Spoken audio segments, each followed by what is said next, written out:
En 2019, une machine fit quelque chose qui aurait dû être impossible. Elle résolut un problème de calcul en 200 secondes. Le superordinateur le plus puissant de la planète, à ce moment-là, aurait mis environ 10 000 ans pour faire la même chose. Personne ne contesta ce chiffre parce qu'il était faux. On le contesta parce qu'il était vrai et que cela posait une question à laquelle personne ne voulait vraiment répondre. Où est-ce que la machine avait trouvé les ressources pour faire ça? Un ordinateur classique calcule avec ce que l'univers lui fournit. Des transistors, des courants électriques, des états binaires, 0 ou 1, allumé ou éteint.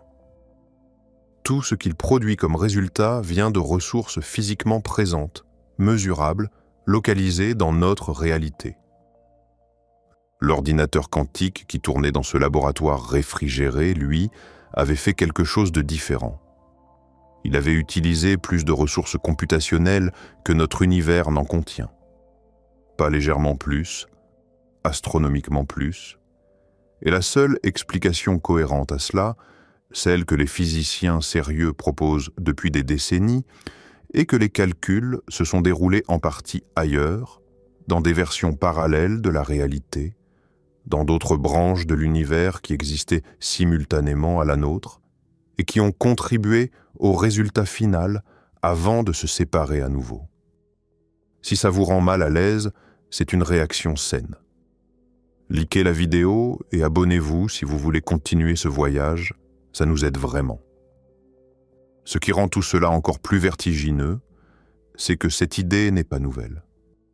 Un homme l'avait formulée 30 ans avant que la machine ne la confirme. Il s'appelait David Deutsch. Il vivait seul, travaillait la nuit, dans une maison d'Oxford. Il évitait les avions, sortait rarement. Et en 1985, il publia un article que presque personne ne lut. Dans cet article, il ne proposait pas une amélioration d'un outil existant. Il posait une question d'un genre différent. Est-il possible de construire une machine physique capable de simuler, avec une précision totale, n'importe quel processus physique de l'univers? Pas de le modéliser approximativement, de le simuler exactement, en utilisant les vraies lois de la physique comme système d'exploitation. La réponse qu'il trouva était inattendue. Un ordinateur classique ne peut pas faire cela. Non pas parce qu'il serait trop lent ou trop petit, mais parce qu'il est enfermé dans une seule réalité physique. Et cette réalité physique unique ne contient pas assez de ressources. Il n'y a pas assez de place dans notre univers observable pour contenir tous les calculs qu'un ordinateur quantique effectue. Alors où les effectue-t-il? La réponse de Deutsch, écrite noir sur blanc dans cet article de 1985, est que les calculs se déroulent simultanément à travers de multiples versions de la réalité. Pas comme métaphore, comme mécanisme physique. L'ordinateur quantique est le premier dispositif dans l'histoire humaine qui nécessite l'existence de mondes parallèles pour fonctionner. Et il fonctionne. Pour comprendre pourquoi cela est si fondamental, il faut remonter à une pensée qui date de 1935. Cette année-là, un physicien nommé Erwin Schrödinger s'assit pour écrire ce qu'il croyait être une critique dévastatrice de la mécanique quantique.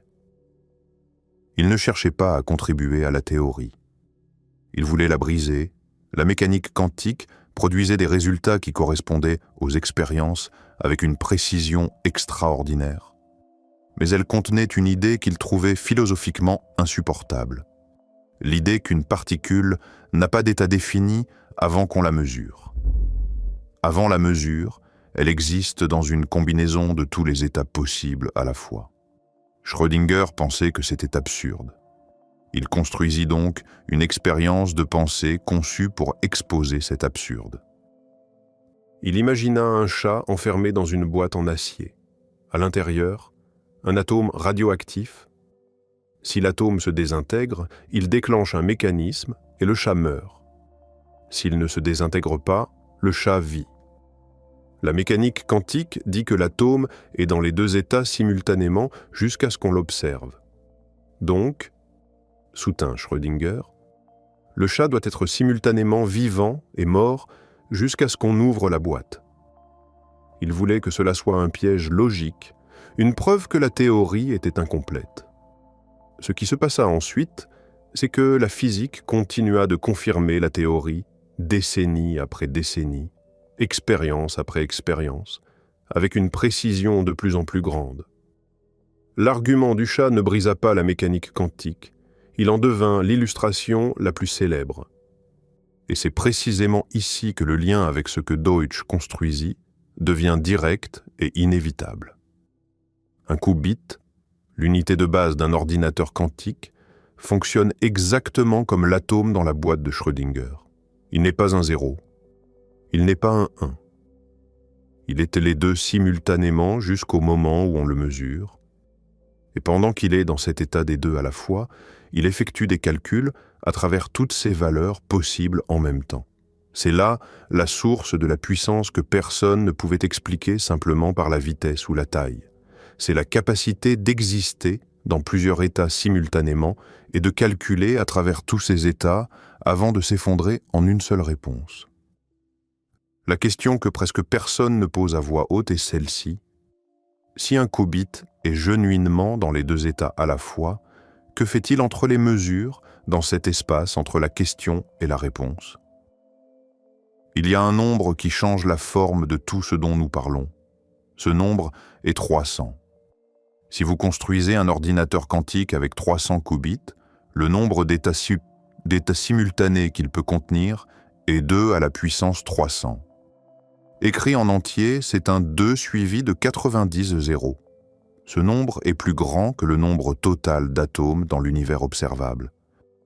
Chaque atome, dans chaque étoile, dans chaque galaxie que nous ayons jamais détectée, cartographiée ou théorisée.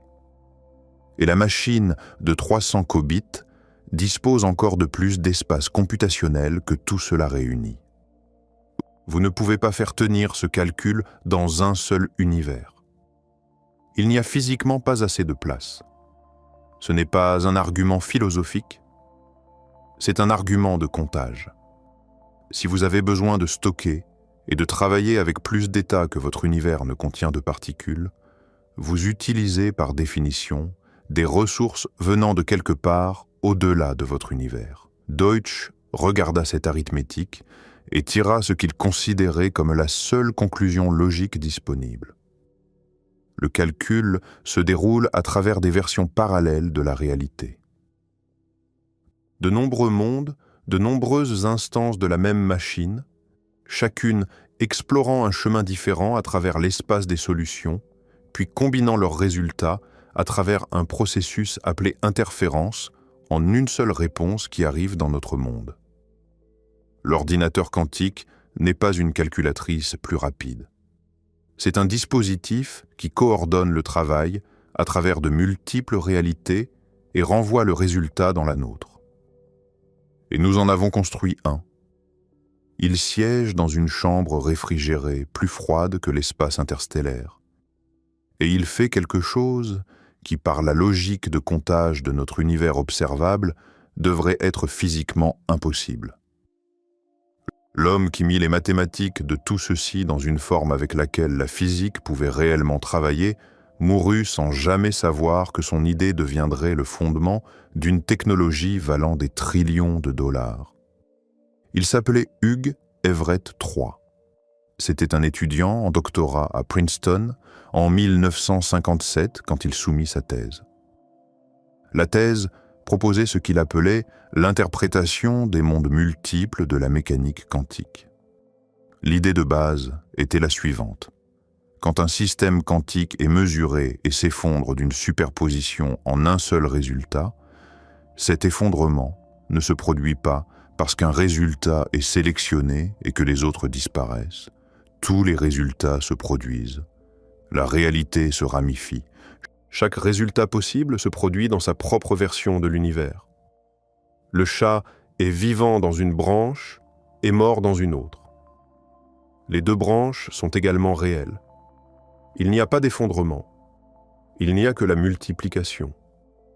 Le physicien Niels Bohr, qui était à l'époque la voix la plus puissante de tout le domaine, rejeta l'idée. La communauté suivit Bohr. La thèse d'Everett fut acceptée, mais son interprétation fut traitée au mieux comme une curiosité et au pire comme une embarrassante digression. Il quitta la physique académique presque immédiatement après avoir reçu son diplôme. Il alla travailler au Pentagone, construisant des modèles mathématiques pour la planification nucléaire. Il buvait beaucoup. Il fumait beaucoup. Il mourut d'une crise cardiaque en 1982 à l'âge de 51 ans sur son canapé, largement oublié du domaine auquel il avait essayé de contribuer. Sa fille Elisabeth écrivit dans son journal qu'elle voulait mourir et retrouver son père dans un univers parallèle. Son fils, Mark, devint musicien et nomma son groupe Hills. L'interprétation des mondes multiples que Bohr rejeta en 1957 est aujourd'hui, selon qui vous demandez, le cadre théorique dominant pour comprendre pourquoi les ordinateurs quantiques fonctionnent. La computation qui ne tient pas dans un univers tient parce qu'Everett avait raison. Il y a d'autres branches. Et Deutsch construisit une machine qui les utilise.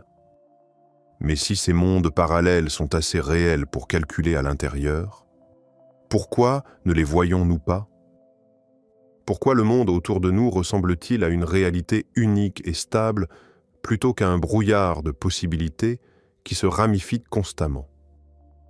Un physicien nommé Wojciech Zurek passa des années à travailler sur cette question. Sa réponse s'appelle la décohérence. Voici la façon la plus simple de la formuler.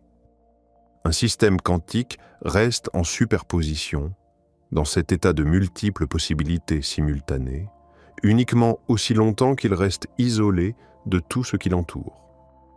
Au moment où il interagit avec ne serait-ce qu'une seule particule de l'environnement extérieur, la superposition commence à s'effondrer.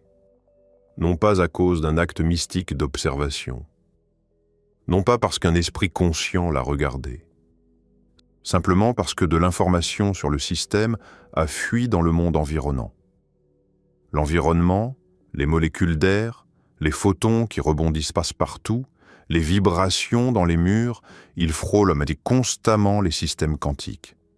Et chaque contact emporte un tout petit morceau d'information.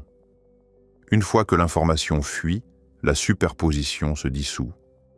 Le système choisit un état. Les branches cessent d'être accessibles l'une à l'autre. Voilà pourquoi votre tasse de café n'existe pas en superposition. Elle interagit avec des billions de particules chaque seconde. Son information quantique se saigne dans l'environnement si vite que toute superposition qu'elle aurait pu avoir s'effondre avant même de pouvoir être mesurée. Le monde macroscopique paraît classique et stable parce que la décohérence se produit presque instantanément aux échelles où nous vivons. Mais voici ce que cela signifie pour les ordinateurs quantiques. Pour maintenir un qubit en superposition assez longtemps pour effectivement calculer avec lui, vous devez l'isoler de tout, parfaitement. Les machines que Google et IBM construisent sont refroidies à des températures plus froides que l'espace profond, précisément parce que la chaleur n'est que des particules en mouvement, et que les particules en mouvement interagissent, et que les interactions causent la décohérence. L'ensemble du défi d'ingénierie de l'informatique quantique est essentiellement le suivant: garder le calcul caché de l'univers assez longtemps pour obtenir une réponse. Ce qui soulève une question que je trouve genuinement étrange à contempler. Si le calcul se déroule à travers des branches parallèles de la réalité pendant qu'il est isolé, et s'effondre ensuite en une seule réponse au moment où il touche notre monde, que se passe-t-il exactement dans ces branches pendant le calcul? Quelque chose s'y déroule-t-il auquel nous n'aurons jamais accès? Et si nous cachons délibérément nos calculs les plus puissants à l'univers observable, qu'est-ce que cela dit de la relation entre la connaissance et l'observation? En octobre 2019, l'article que Google publia dans Nature contenait une affirmation qui atterrit différemment selon qui la lisait. Pour les ingénieurs, c'était une étape franchie. Pour les physiciens, c'était une confirmation. Mais il y avait une troisième façon de le lire que presque personne dans la conversation publique ne semblait vouloir tenir plus d'un instant. La machine s'appelait Sycamore. Elle avait 53 qubits. Elle était refroidie à une température plus froide que tout ce qui existe naturellement dans l'univers observable. Et elle résolut un problème mathématique spécifique en 200 secondes. La comparaison que Google offrit était celle-ci. Le même calcul sur le Summit d'IBM, qui était à l'époque le superordinateur classique le plus puissant de la Terre, prendrait environ 10 000 ans. IBM comptera immédiatement. Leurs ingénieurs soutinrent qu'avec le bon algorithme classique et suffisamment de stockage disque, Summit pourrait le faire en 2,5 jours. Ce fut la nouvelle publique. Google avait exagéré, IBM avait corrigé. Tout le monde passa à autre chose. Mais voici ce qui se perdit dans cet échange. 2,5 jours contre 200 secondes est encore un facteur de plus de 1000. Et le problème que Google choisit était spécifiquement conçu pour être facile pour une machine quantique et difficile pour une machine classique. À mesure que le matériel quantique s'améliore et que les problèmes deviennent plus généraux, ce facteur ne rétrécit pas. Il grandit exponentiellement. Ce que nous vîmes en 2019 n'était pas un accomplissement fini. C'était le premier point de données sur une courbe. Et la forme de cette courbe est la partie qui mérite plus d'attention que les chiffres spécifiques dans le titre. Chaque courbe exponentielle semble gérable au début. Les premiers doublements sont petits. On passe de 1 à 2 à 4 à 8, et cela paraît linéaire, contrôlable, quelque chose qu'on peut suivre et pour lequel on peut se préparer.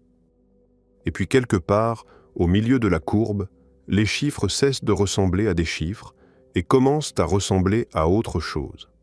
Avant que tout cela ne soit construit, avant les chambres réfrigérées de Google et les circuits supraconducteurs d'IBM, quelqu'un devait expliquer pourquoi une machine quantique serait plus puissante qu'une machine classique d'une manière qui ne se réduisait pas à un simple argument de comptage.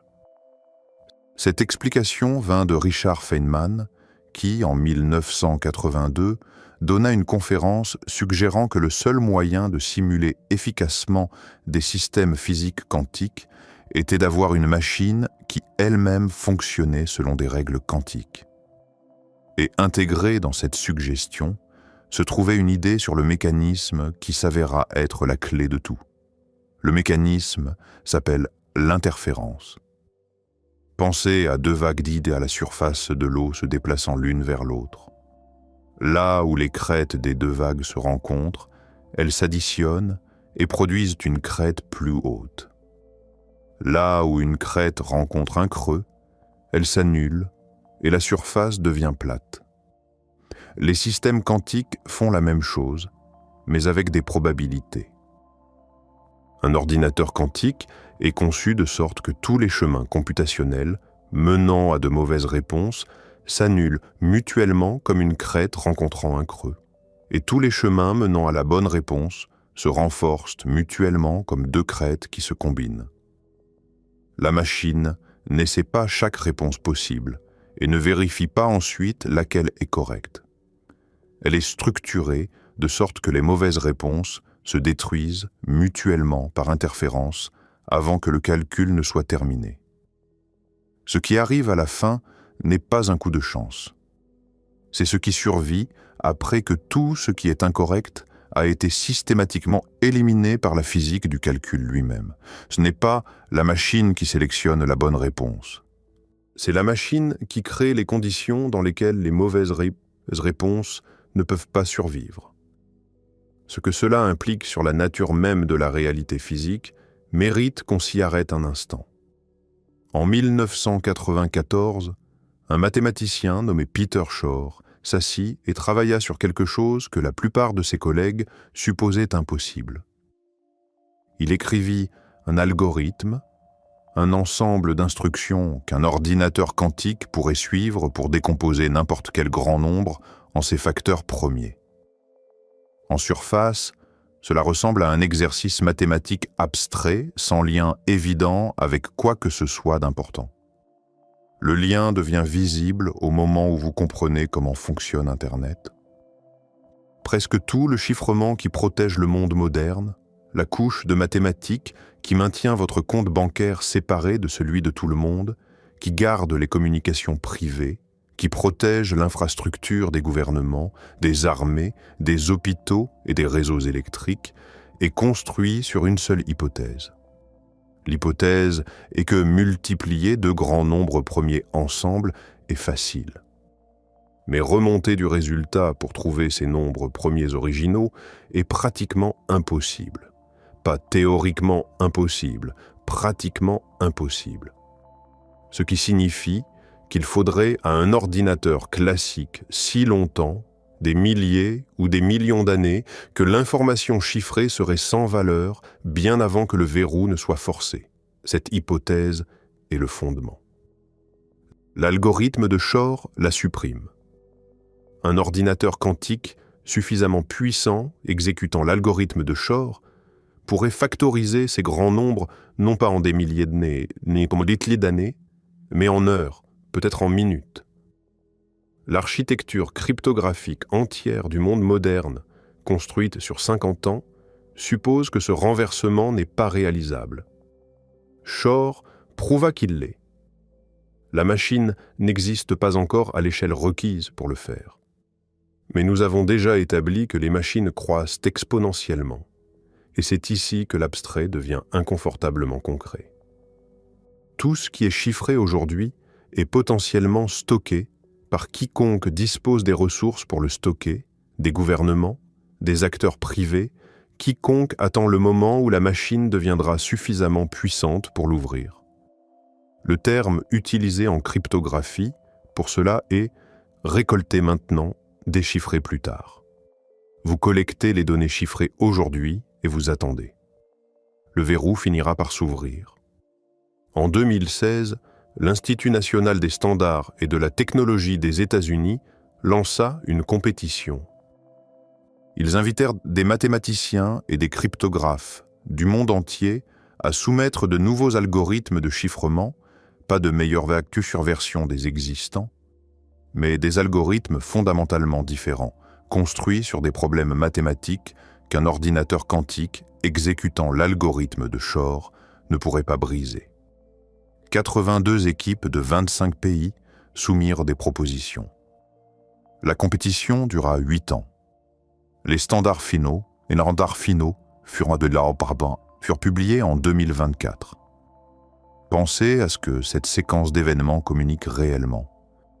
Un organisme gouvernemental ne dépense pas 8 ans et ne coordonne pas 82 équipes internationales pour résoudre un problème hypothétique.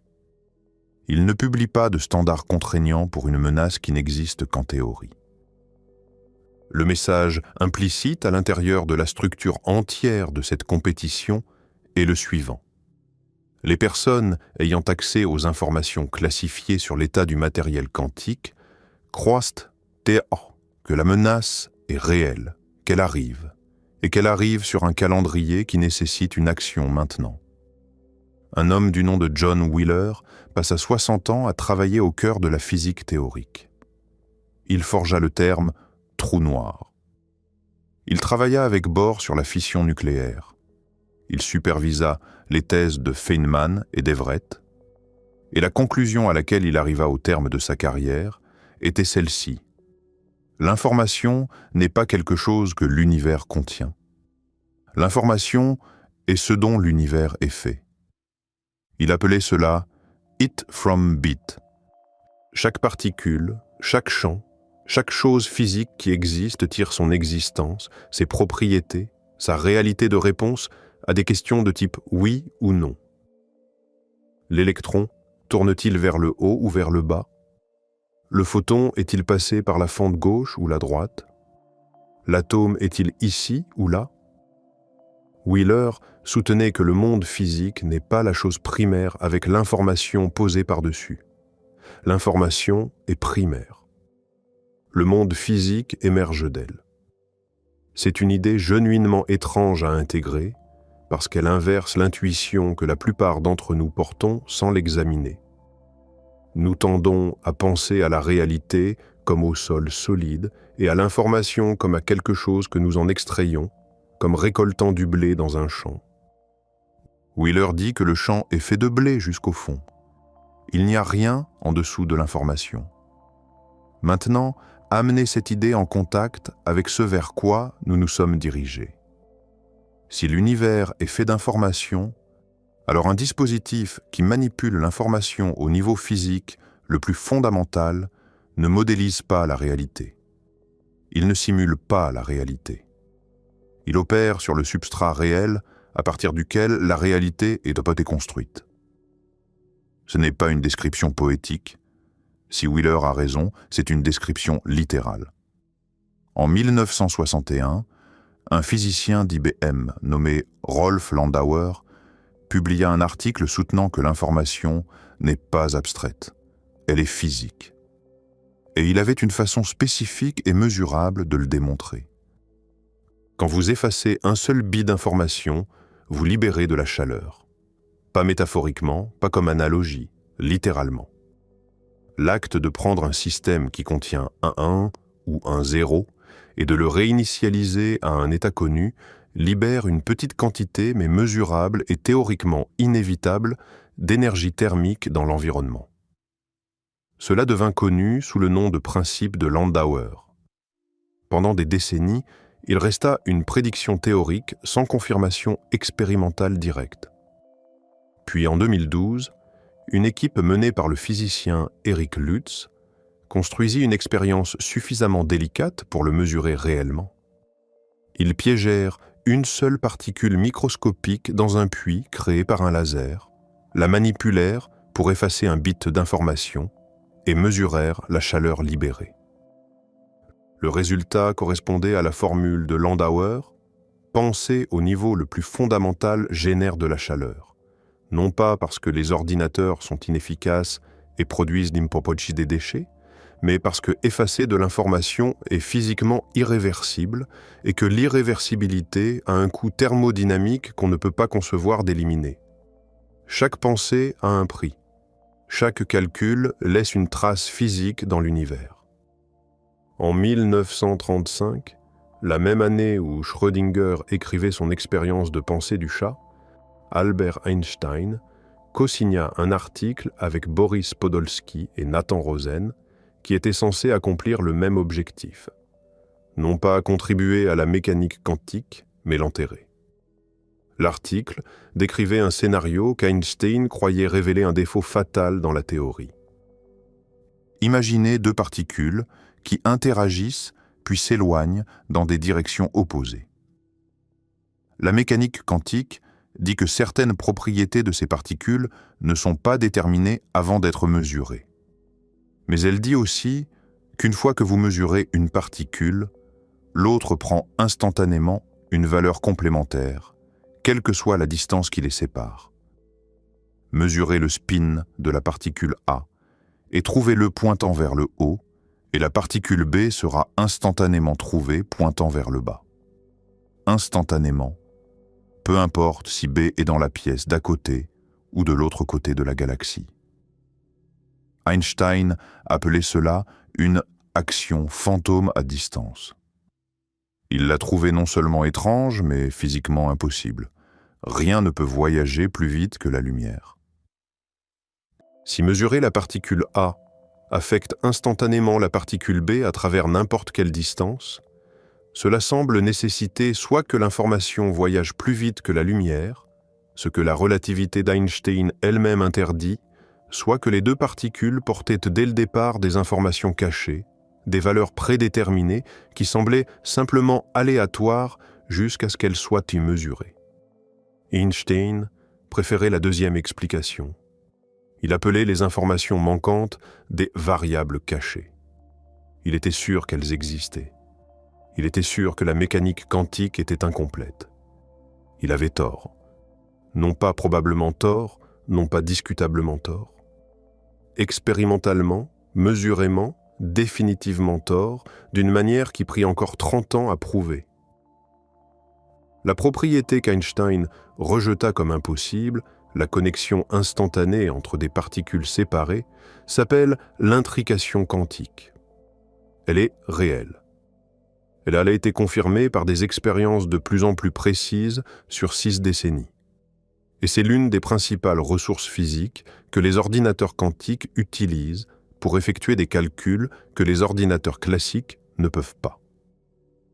La chose qu'Einstein inventa comme argument contre la mécanique quantique devint un outil à l'intérieur des ordinateurs quantiques. En 1964, un physicien nommé John Bell, travaillant au CERN, trouva quelque chose qui changea tout.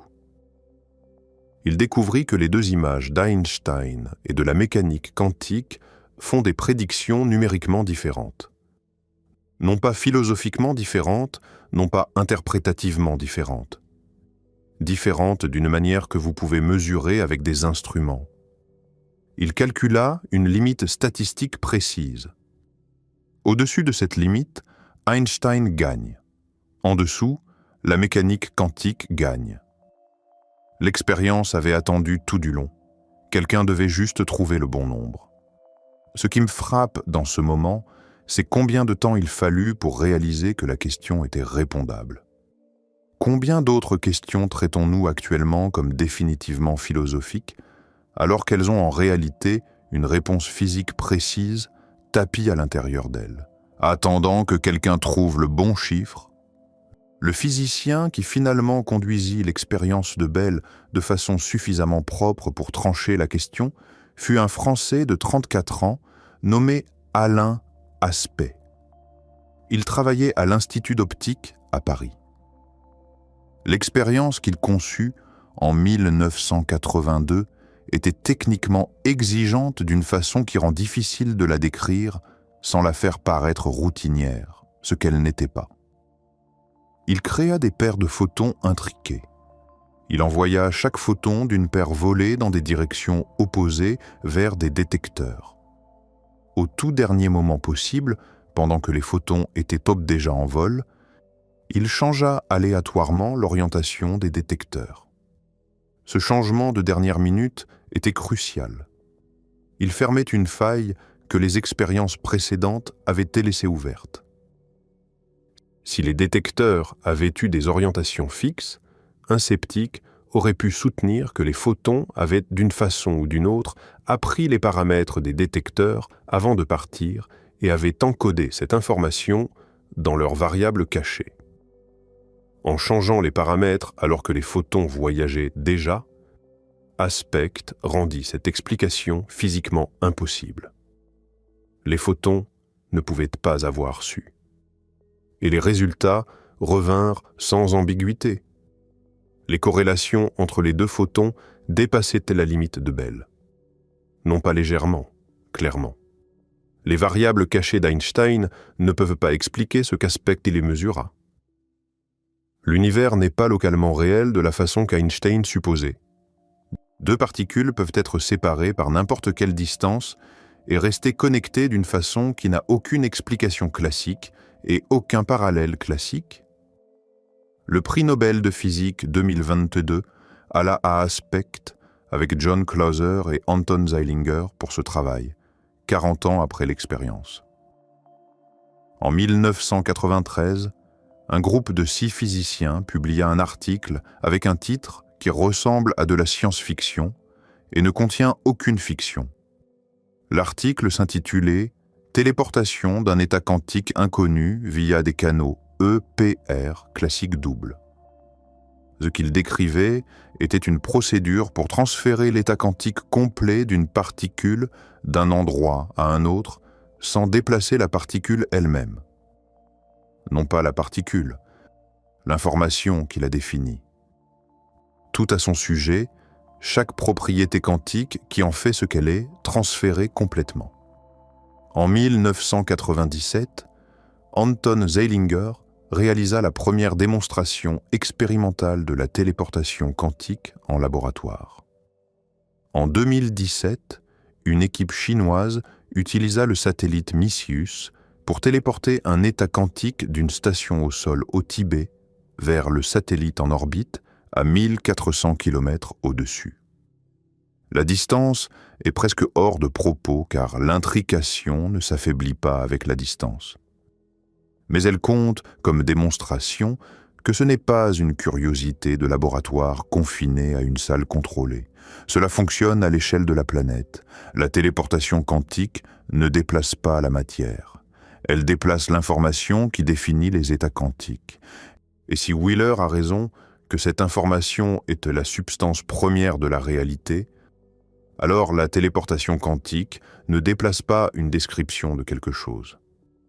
Elle déplace la chose elle-même, laissant derrière elle une coquille vide. L'objet est-il la matière ou est-il l'information? Et si c'est l'information, que sommes-nous quand nous sommes déplacés?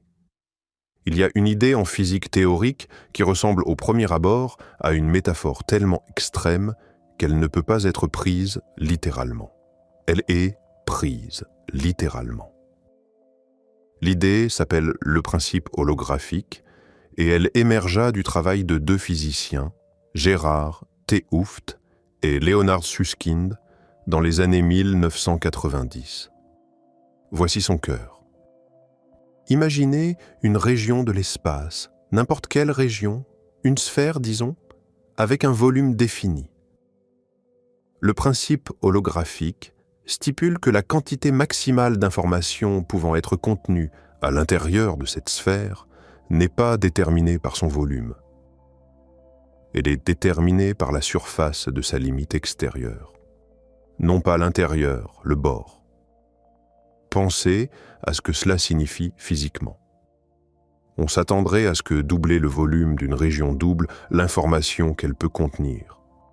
Plus d'espace, plus de place pour des choses, plus d'informations. Mais le principe holographique dit non. La capacité informationnelle évolue avec l'aire de surface, pas avec le volume. Toute l'information, décrivant tout ce qui se passe à l'intérieur du volume, est d'une façon ou d'une autre encodée sur la surface bidimensionnelle qui l'entoure. L'intérieur n'est pas la chose primaire. La limite l'est. T. Hooft et Susskind n'écrivaient pas de la poésie. Ils arrivèrent à cela à partir de calculs rigoureux sur les trous noirs et la thermodynamique. Et cela se connecte directement à ce vers quoi nous nous sommes dirigés, parce que cela implique que l'espace tridimensionnel à l'intérieur d'un volume est entièrement décrit par une surface bidimensionnelle. L'espace lui-même peut être une sorte de projection, pas une illusion exactement, mais quelque chose qui émerge d'une couche plus fondamentale d'informations encodées ailleurs. Ce qui signifie que quand un ordinateur quantique manipule de l'information au niveau physique le plus fondamental, il peut opérer à une couche de réalité plus basique que l'espace lui-même. Non pas dans l'espace, en dessous de lui. Si l'information est la substance fondamentale de la réalité, alors il y a une question qui suit immédiatement et que Stephen Hawking passa les 40 dernières années de sa vie à débattre. L'information peut-elle être détruite? La raison pour laquelle cela compte n'est pas abstraite. Si l'information peut être détruite, alors l'univers n'est pas un système fermé avec une quantité fixe de contenu informationnel. Les choses peuvent simplement cesser d'exister d'une manière qui ne laisse aucune trace. Et si c'est vrai, alors les fondements de la mécanique quantique, qui suppose que l'information est toujours conservée, toujours récupérable en principe, sont faux. Hawking entra dans cette question par les trous noirs. En 1974, il prouva mathématiquement que les trous noirs ne sont pas les objets permanents qu'ils semblent être. Ils irradient lentement de l'énergie, un processus maintenant appelé rayonnement de Hawking, et sur des échelles de temps vastes, ils rétrécissent et finissent par disparaître.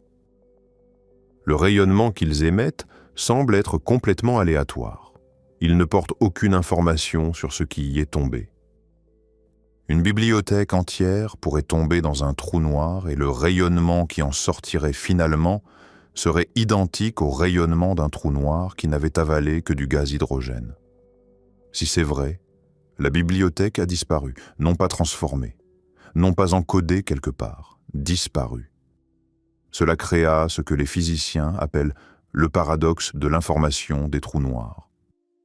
En 2004, Hawking concéda publiquement.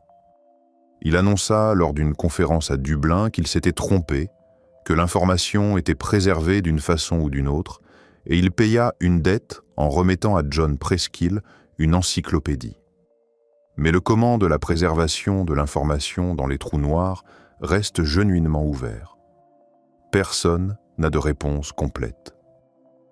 Et la raison pour laquelle cela se connecte directement à l'informatique quantique est la suivante.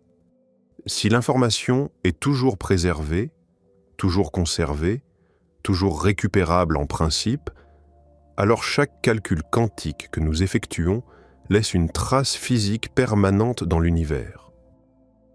Rien de calculé n'est jamais vraiment effacé. Ce que cela signifie que nous ne savons pas encore où. En 2013, 2 des physiciens théoriques les plus respectés au monde publièrent un court article avec un titre qui ressemblait à une équation. ER égale EPR.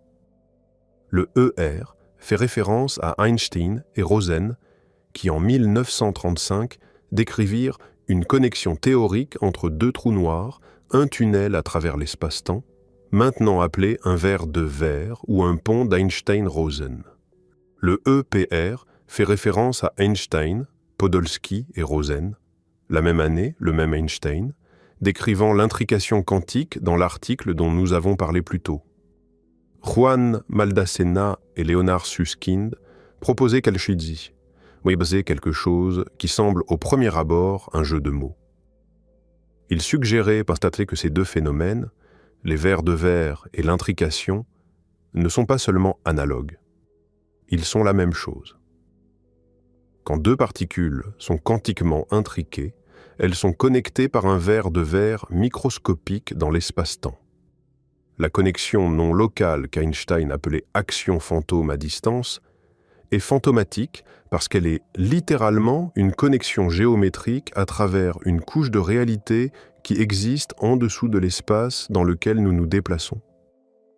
L'intrication n'est pas une corrélation étrange entre des objets distants. C'est un pont, une structure physique dans la géométrie de l'espace-temps reliant 2 points qui semblent séparés quand on les mesure de l'extérieur.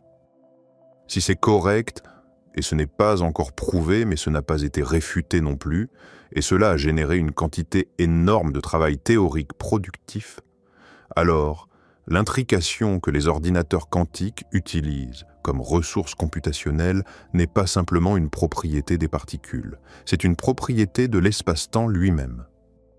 L'ordinateur n'exploite pas un caprice des statistiques quantiques. Il utilise la structure géométrique de la réalité, la forme réelle de l'espace-temps comme médium computationnel. Ce qui signifie que quand un ordinateur quantique crée et manipule des qubits intriqués, il crée et manipule en un sens physiquement significatif de minuscules structures dans la géométrie de l'espace. Que peut-on faire d'autre avec cela ? Que se passe-t-il pour la géométrie quand les manipulations deviennent suffisamment complexes ? Et y a-t-il une échelle à laquelle le calcul et l'espace-temps qui l'héberge ne peuvent plus être proprement séparés l'un de l'autre ? L'algorithme de Shor obtient la plupart de l'attention quand les gens parlent de ce que les ordinateurs quantiques peuvent faire que les ordinateurs classiques ne peuvent pas. Et l'attention est jamais méritée parce que les implications pour le chiffrement sont immédiates et concrètes. Mais il y a un second algorithme publié 2 ans plus tard, en 1996, par un chercheur nommé Love Grover, qui mérite une attention égale pour une raison différente. L'algorithme de Shor cible un problème spécifique, factoriser de grands nombres. L'algorithme de Grover cible quelque chose de plus général, la recherche.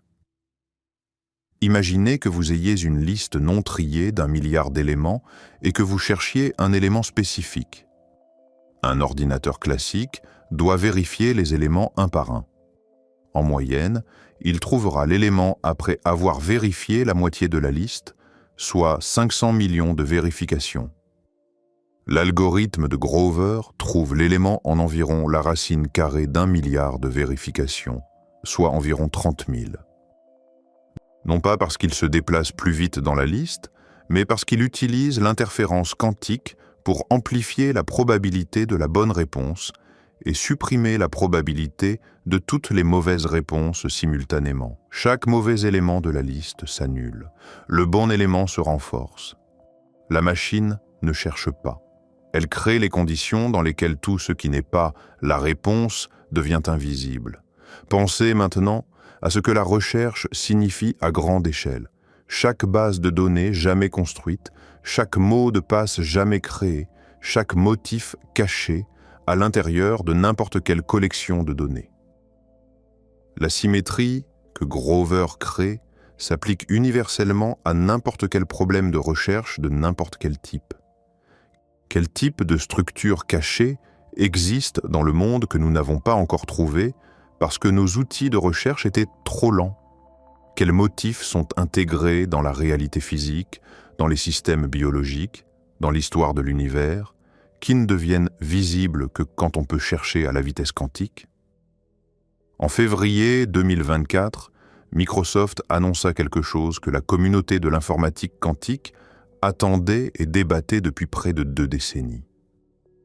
Ils avaient créé un qubit topologique. Non pas un qubit plus rapide, non pas un qubit mieux connecté.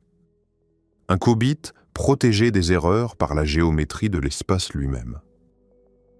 Pour comprendre pourquoi c'est important, il faut penser à la différence entre protéger quelque chose en construisant des murs autour de lui et le protéger en le distribuant à travers la structure de la pièce.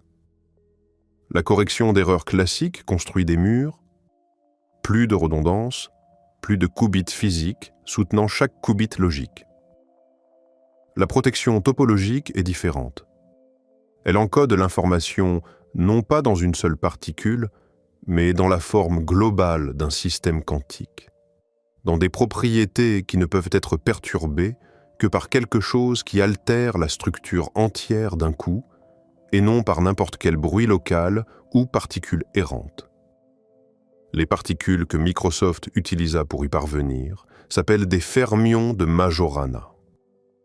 Ce sont des particules qui sont leurs propres antiparticules, une propriété qui semble abstraite jusqu'à ce qu'on réalise qu'elle signifie que l'information qu'elle porte n'a pas de localisation unique. Elle existe dans la relation entre des particules qui peuvent être physiquement séparées. Une erreur devrait trouver et corrompre les 2 emplacements simultanément pour détruire l'information.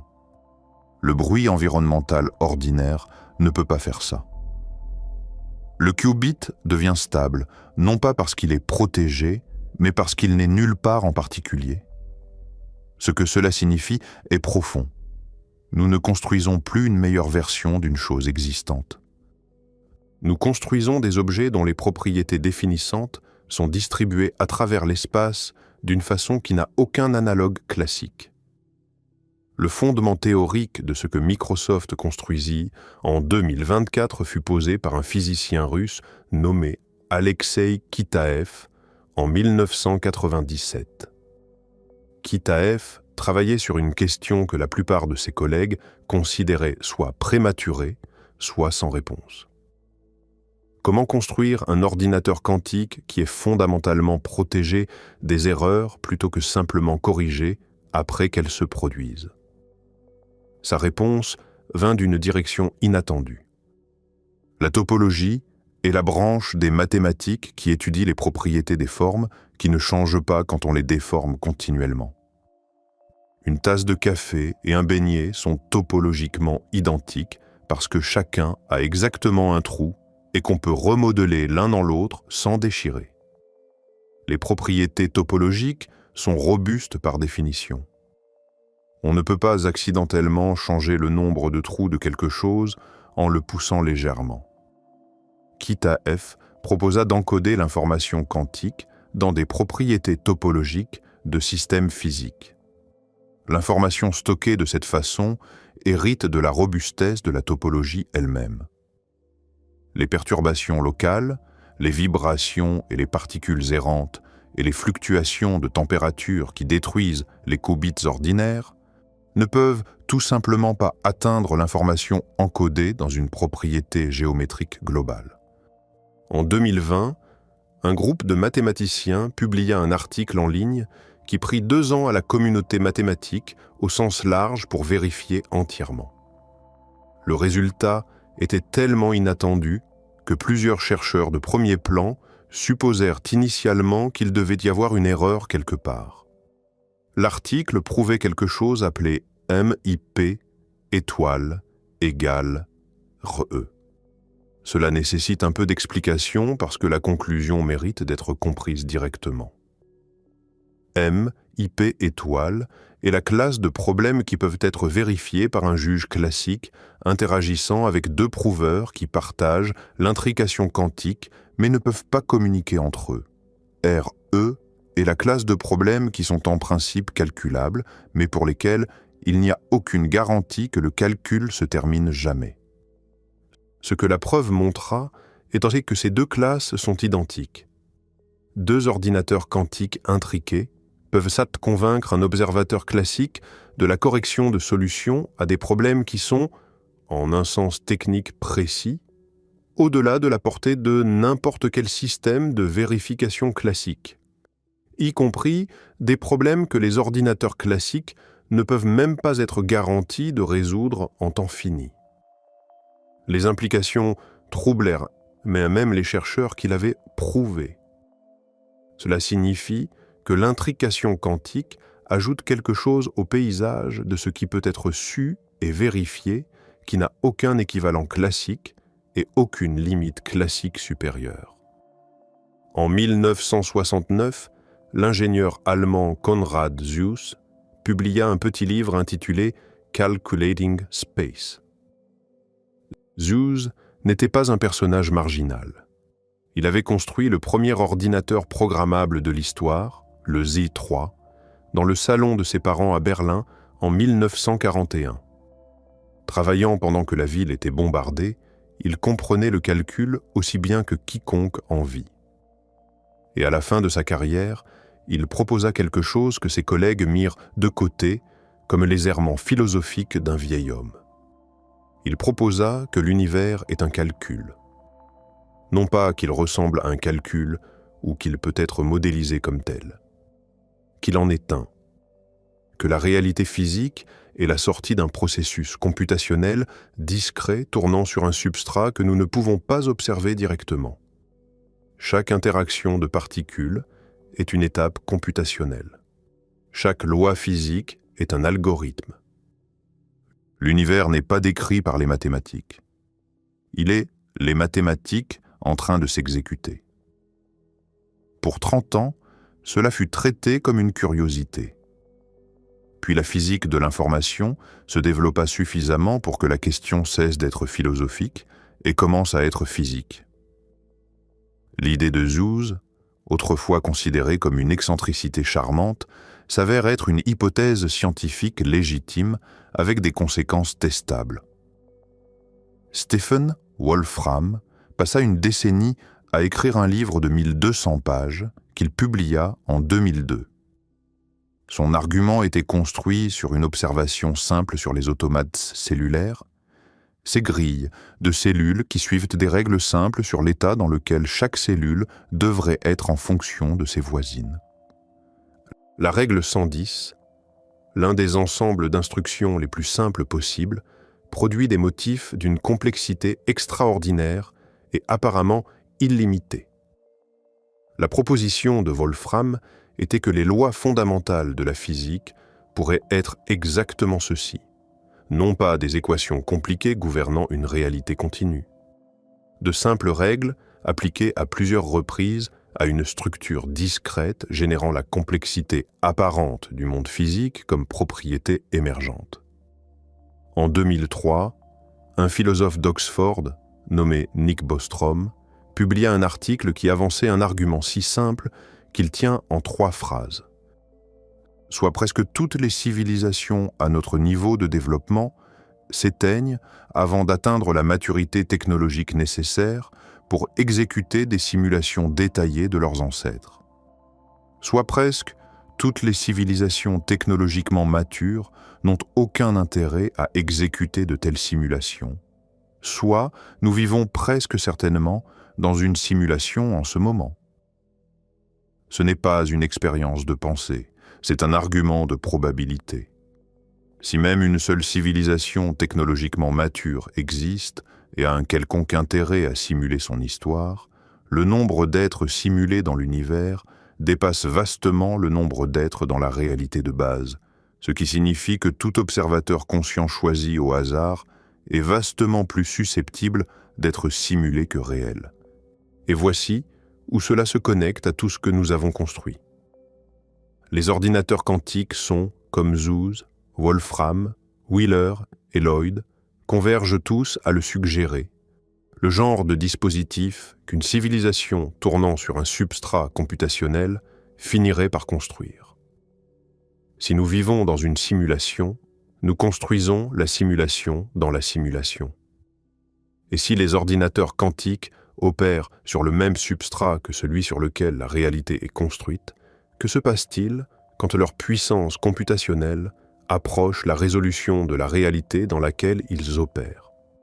Cette question n'a pas de réponse établie, mais elle mérite d'être posée. En 2006, Seth Lloyd, au MIT, publia un calcul qui met un nombre précis sur quelque chose qui avait jusqu'alors été discuté uniquement en termes qualitatifs. Il calcula la capacité computationnelle de l'univers observable. La réponse à laquelle il arriva est d'environ 10 à la puissance 120 opérations effectuées sur toute l'histoire du cosmos en utilisant chaque particule et chaque interaction comme une ressource computationnelle. Chaque électron, chaque photon, chaque quark effectuant ces interactions quantiques exécute dans le cadre de Lloyd une opération computationnelle. L'univers n'est pas comme un ordinateur, il en est un. Il exécute un seul programme depuis le Big Bang en utilisant chaque interaction physique comme une étape du calcul. Ce que l'univers est en train de calculer est une question ouverte. Lloyd ne répond pas. Il établit simplement que la question est légitime et que l'échelle est définie. Maintenant, placez nos ordinateurs quantiques dans ce tableau. Nous construisons des dispositifs qui opèrent selon les mêmes principes physiques que le calcul de l'univers. Ils utilisent les mêmes règles de mécanique quantique, la même intrication, la même superposition, la même interférence. Ils ne modélisent pas le calcul de l'univers de l'extérieur. Ils y participent, ajoutant leurs opérations au total, devenant en un sens petit mais physiquement réel une partie du calcul continu de l'univers. Ce qui soulève une question à laquelle je n'ai pas de réponse et qui mérite plus d'attention qu'elle n'en reçoit. Si l'univers calcule quelque chose et que nous ajoutons notre propre calcul quantique à ce processus, changeons-nous la sortie? La trajectoire du calcul de l'univers est-elle altérée par ce que nous calculons à l'intérieur de lui? Et si oui, dans quelle direction le poussons-nous? Hugh Everett quitta la physique académique en 1957, l'année où sa thèse fut rejetée, et n'y revint jamais. Il alla travailler au Pentagone en construisant des modèles mathématiques pour des stratégies de ciblage nucléaire. Il était doué pour ça. Il était doué pour la plupart des choses quantitatives. Il buvait beaucoup tout au long de sa vie adulte. Il fumait constamment. Il dit à sa famille qu'il croyait que l'interprétation des mondes multiples était correcte et que donc la mort n'était pas une fin, mais une ramification. Que quelques versions de lui continueraient toujours dans quelques branches de la réalité. Sa fille, Elisabeth, écrivit dans son journal adolescent qu'elle voulait se suicider pour retrouver son père dans un univers parallèle. Son fils, Mark, devint musicien, forma un groupe appelé Eels et a passé sa carrière à traiter l'expérience d'avoir grandi avec un père absent, brillant et brisé. Hugh Everett mourut en 1982 sur son canapé d'une crise cardiaque. Il avait 51 ans. Sur sa demande, son corps fut incinéré et ses cendres jetées à la poubelle. Parce que dans l'interprétation des mondes multiples, peu importait ce qui arrivait à une configuration physique particulière. Quelque part, dans quelque branche, il est toujours en vie. Quelque part, il regarde la technologie construite sur ses mathématiques devenir le projet d'ingénierie le plus important du XXIe siècle. L'idée que Bohr rejeta est l'idée que les machines nécessitent. David Deutsch ne prend pas l'avion. Il sort rarement d'Oxford. Il travaille la nuit. Et c'est, selon la plupart des comptes de ceux qui travaillent en informatique quantique, l'une des 2 ou 3 personnes les plus responsables du fait que les ordinateurs quantiques existent comme domaine d'investigation. Son article de 1985 posa l'architecture théorique. Son travail ultérieur sur la théorie des constructeurs de l'information a continué à pousser sur la même question depuis des angles différents pendant 40 ans. Deutsch croit genuinement que l'interprétation des mondes multiples est correcte. Non pas comme hypothèse de travail, non pas comme cadre utile, comme description de la réalité réelle. Il croit que quand un ordinateur quantique tourne, le calcul se déroule à travers un vaste nombre de versions parallèles de l'univers simultanément. Que ces instances parallèles sont aussi réelles que celles-ci, et que la machine qu'il contribua à concevoir fonctionne. Elle donne des réponses correctes. Si la machine fonctionne, et si la seule explication cohérente à pourquoi elle fonctionne nécessite des univers parallèles, quelle est exactement la position raisonnable à tenir sur les univers parallèles? En décembre 2023, IBM dévoila un processeur appelé Condor avec 1121 qubits. En 2019, le Sycamore de Google en avait 53. En 4 ans, le nombre de qubits dans un processeur de pointe a été multiplié par plus de 20. Ce taux de croissance n'est pas linéaire. Et l'histoire des technologies exponentielles est une histoire de sous-estimation de la seconde moitié de la courbe. Nous sommes bons pour prédire le prochain doublement.